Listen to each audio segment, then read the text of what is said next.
সুপ্রিয় শিক্ষার্থী, আসসালামু আলাইকুম। আশা করি সবাই ভালো আছো।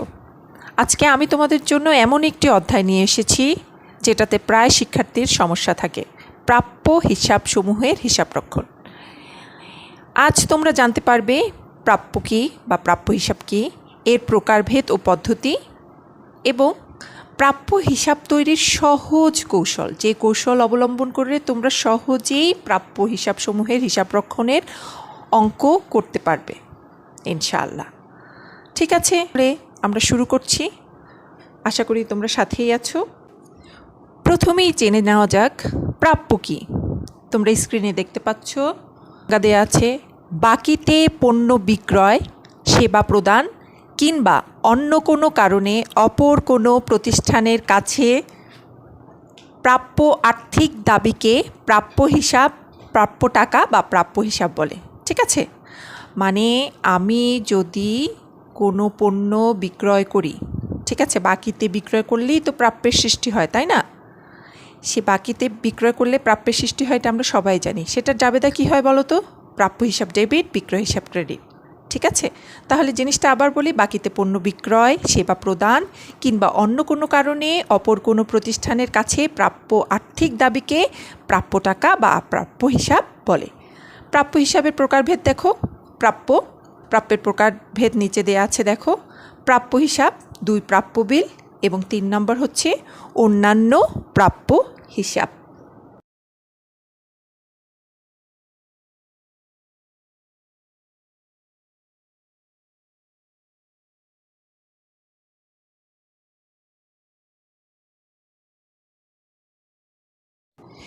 এবার আসো দেখি অনাদায়ী পাওনা বা কুঋণ কী। আচ্ছা, আমরা তো জানলাম যে ধারে বিক্রয়ের মাধ্যমে প্রাপ্যের সৃষ্টি হয়। তো প্রাপ্যর কাছ থেকে আমরা কি করব?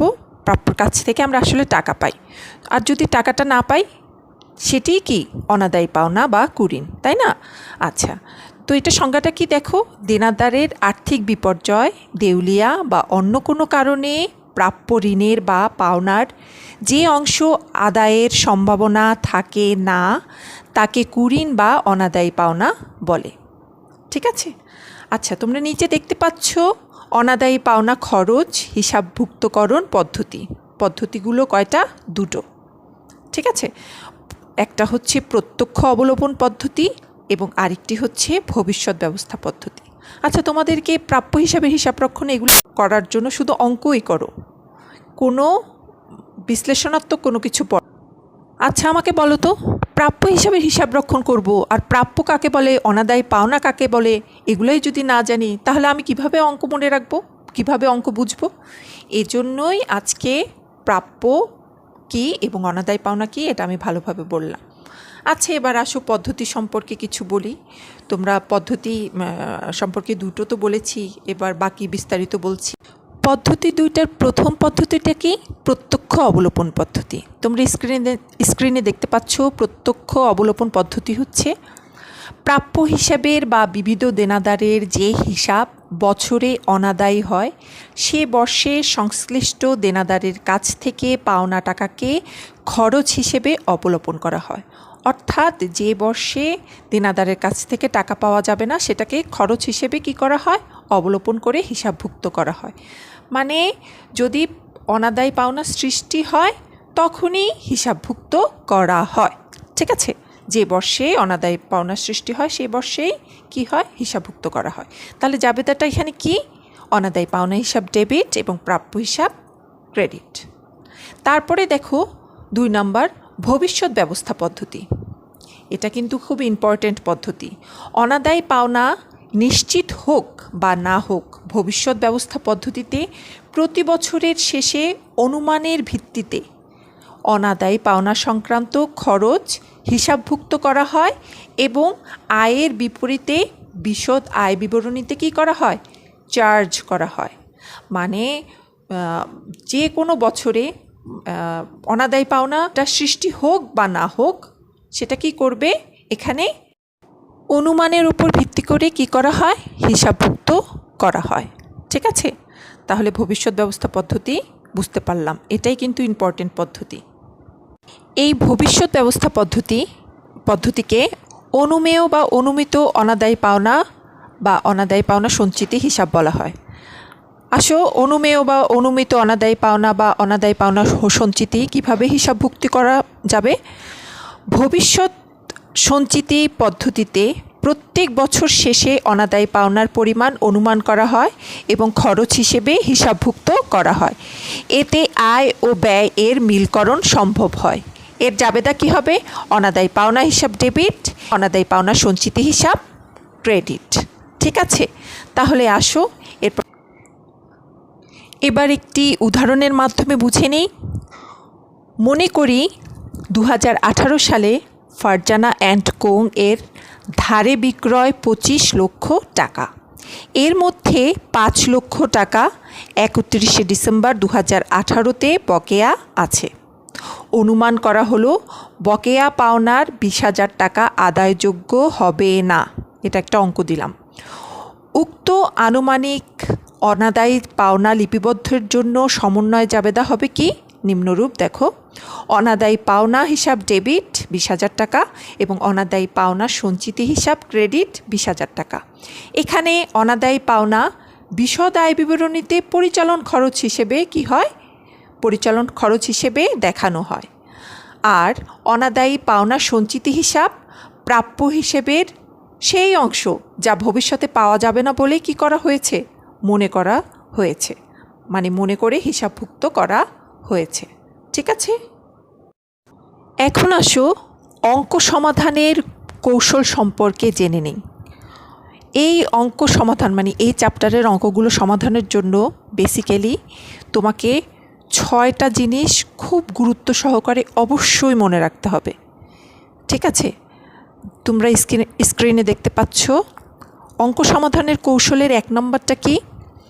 লিখিত বা অবলোপনকৃত অনাদায়ী পাওনার কি হয়? জাবেদা দিতে হবে।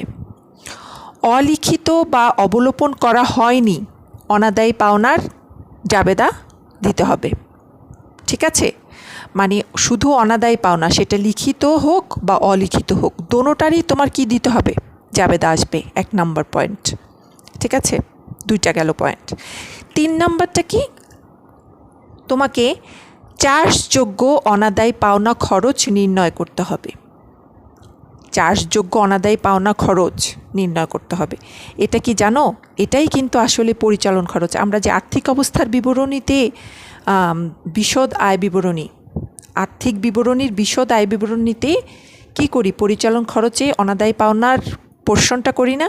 সেই অংশে থেকে খেয়াল করবা, আমরা কিন্তু কী করি? অনাদায়ী পাওনার সাথে নতুন অনাদায়ী পাওনা সঞ্চিতি যোগ করি এবং পুরাতন অনাদায়ী পাওনা সঞ্চিতি কী করি? বিয়োগ করি। আর যদি সমন্বয়ে কোনো অনাদায়ী পাওনা থাকে সেটাও কি করি? সেখানে যোগ করি। মনে আছে? আচ্ছা, তোমাদের আরেকটি জিনিস বলি, এখানে লিখিত অনাদায়ী পাওনা হচ্ছে যেটা রেওয়া মিলে দেয়া থাকে, সেটা হচ্ছে লিখিত অনাদায়ী পাওনা। আর অলিখিত অনাদায়ী পাওনাটা কি? অলিখিত অনাদায়ী পাওনা যেটা সমন্বয়ে থাকে, ওটা এখনও লেখা হয়নি। ঠিক আছে, সো লিখিত অনাদায়ী পাওনা এখানে যেটা রেওয়া মিলে থাকে, আর অলিখিত অনাদায়ী পাওনাটা কি? যেটা সমন্বয়ে থাকে। এই অলিখিত অনাদায়ী পাওনাটা একবার কি করব? এখানে লিখিত অনাদায়ী পাওনার সাথে যোগ করব, আবার প্রাপ্য থেকে কিন্তু বাদ যাবে। আমরা নেক্সটে আসবো সেটা। সুতরাং চার্জযোগ্য অনাদায়ী পাওনা কিভাবে নির্ণয় করব? লিখিত অনাদায়ী পাওনা যোগ অলিখিত অনাদায়ী পাওনা যোগ নতুন অনাদায়ী পাওনা সঞ্চিতি বিয়োগ পুরাতন অনাদায়ী পাওনা সঞ্চিতি। যেই টাকাটা বের হবে সেটাকে কি বলে? চার্জযোগ্য অনাদায়ী পাওনা খরচ। এটার কিন্তু 2টি জাবেদা দিতে হবে। কয়টি জাবেদা? 2টি জাবেদা দিতে হয়। আসো জাবেদাগুলো কিভাবে করি আমরা পরের স্ক্রিনে কি দেখতে পাচ্ছি? সেই যে আমরা যে 3 নম্বর কৌশলে বের করেছি চার্জযোগ্য অনাদায়ী পাওনা খরচ, যেটা নির্ণয় করলাম, সেই অনাদায়ী পাওনা খরচের চার্জযোগ্য অনাদায়ী পাওনা খরচের 2টি জাবেদা দিতে হবে, যেটা বললাম আর কি। তো জাবেদা 2টা কি? 1 নম্বর হচ্ছে অনাদায়ী পাওনা হিসাব ডেবিট এবং অনাদায়ী পাওনা সঞ্চিতি হিসাব ক্রেডিট, এবং 2 নম্বরটা কি? প্রাপ্য আয় সারাংশ হিসাব ডেবিট এবং অনাদায়ী পাওনা হিসাব কি হবে? ক্রেডিট হবে। দেখো অনাদায়ী পাওনা একবার ডেবিট হলো আর একবার ক্রেডিট হলো, এটা অবলোপন হয়েছে আর কি, ঠিক আছে।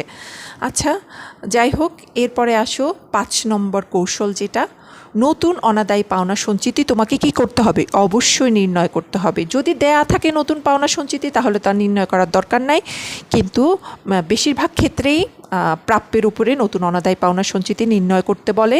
তোমরা দেখেছো পার্সেন্টেজ দেয়া থাকে, সেভাবে থাকলে নতুন অনাদায়ী পাওনা সঞ্চিতি আমরা নির্ণয় করব। কিভাবে নির্ণয় করব? প্রাপ্য যেই টাকাটা আছে তার থেকে অলিখিত অনাদায়ী পাওনা, মানে যেটা সমন্বয়ে আর কি, অলিখিত, লিখিতটা না, অলিখিত অনাদায়ী পাওনাটা কি করব, বাদ দিব।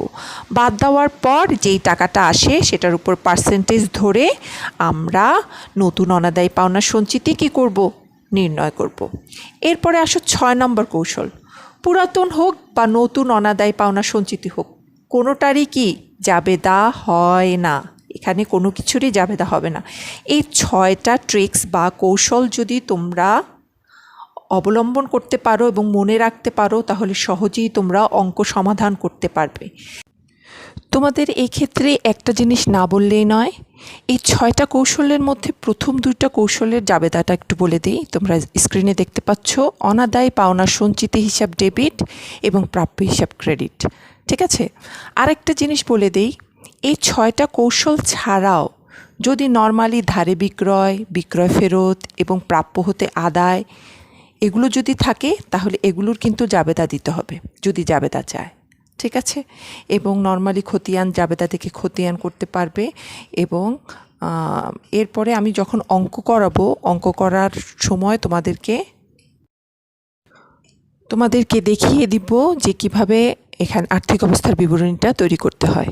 আচ্ছা, আমার এই আজকের ভিডিওর যে অঙ্ক সমাধানের কৌশলগুলো তোমাদেরকে শিখিয়ে দিলাম, পরের ভিডিওতে আমার অঙ্ক থাকবে, তখন তোমরা খুব সহজেই আরও ভালোভাবে বুঝতে পারবে। পরের ভিডিওর জন্য অপেক্ষা করো এবং আমার চ্যানেলটিকে সাবস্ক্রাইব করো। আজকে এ পর্যন্তই। আশা রাখছি তোমরা এই ভিডিওটা ভালোভাবে বুঝতে পেরেছো। মনোযোগ দিয়ে প্রথম থেকে শেষ পর্যন্ত দেখলেই তোমরা ইনশাল্লাহ বুঝতে পারবে, ঠিক আছে। ওকে, আল্লাহ হাফেজ।